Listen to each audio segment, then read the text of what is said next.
Welcome back. The sun is up after a night of 16 degrees as the low, and we're gonna go in the greenhouse and see how everything fared.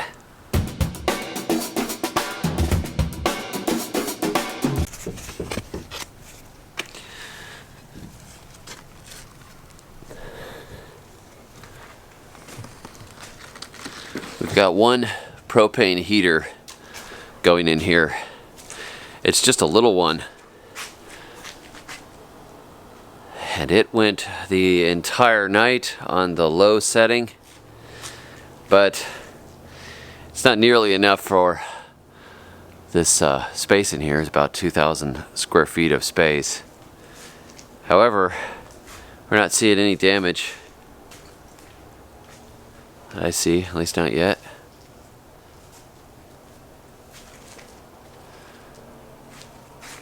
There's a Julie mango right there.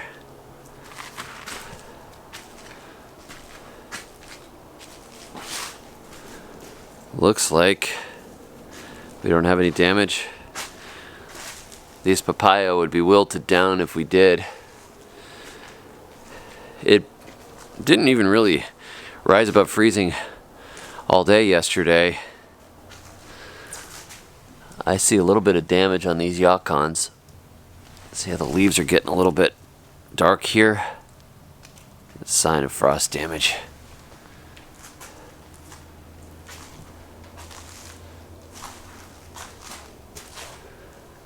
Coffees look okay. I have this second heater right here. I just bought two of these Mr. Heater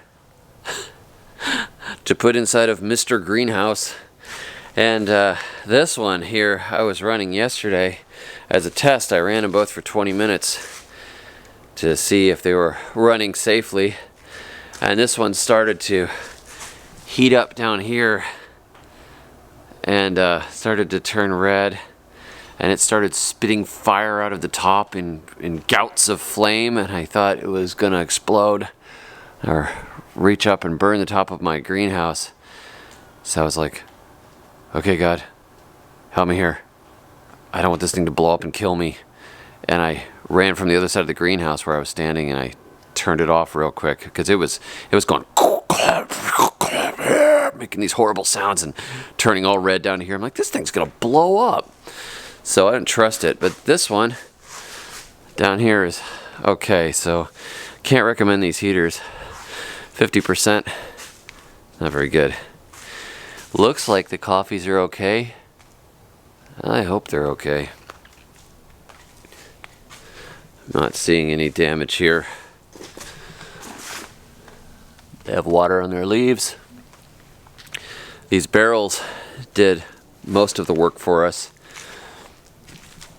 Not seeing any damage on these. All these tropical here. They look fine. So mostly the barrels plus a little bit of help from that propane heater, keeping the heat off overnight. I think we're all right.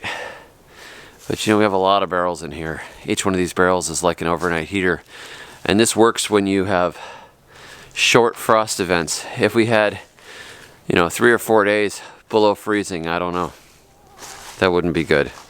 But it is definitely cold outside, and these barrels are not anywhere near freezing. They feel warm a little bit compared to the surrounding air, kind of like a refrigerator instead of a deep freeze.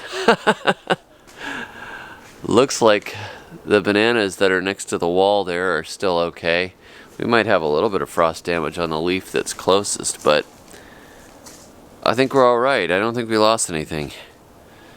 So long as we don't get this weather for way too long, we ought to be all right with just the barrels and one little heater, and we probably could have just gone without the heater altogether. I think the barrels did most of the work. Thermomass wins the day yet again. I posted a series of posts some years ago, and one in particular showing what I called the Miami Gardens. along the backside of our house in North Florida. We were in the center of the state, so we didn't have particularly moderate temperature up towards the north central Florida, and we would get these overnight lows as low as 12 degrees once.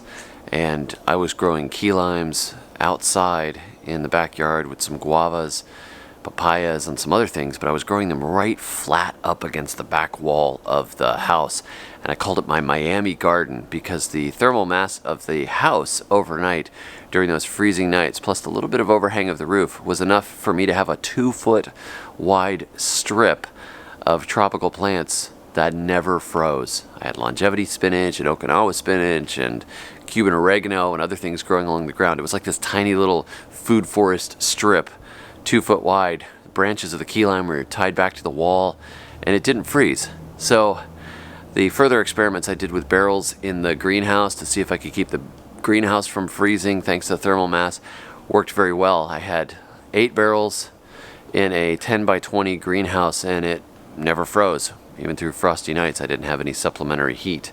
So I was hoping by adding all these barrels back here it would work. Seems to have worked just fine. If you want to see the video on me talking about how to keep the greenhouse warm with barrels, I'll put a link to that. And if you're interested in all the nerdy, geeky stuff, you can check out the book Push the Zone, The Good Guide to Growing Tropical Plants Beyond the Tropics. We can gain a zone or so with some of these passive methods, but like I said, if it got colder, if it got really cold and it just stayed running cold for a long period of time, you know, like 3-4 days below freezing, it might start to freeze the barrels. But it takes a lot of energy to freeze these barrels, so they act like batteries storing the warmth.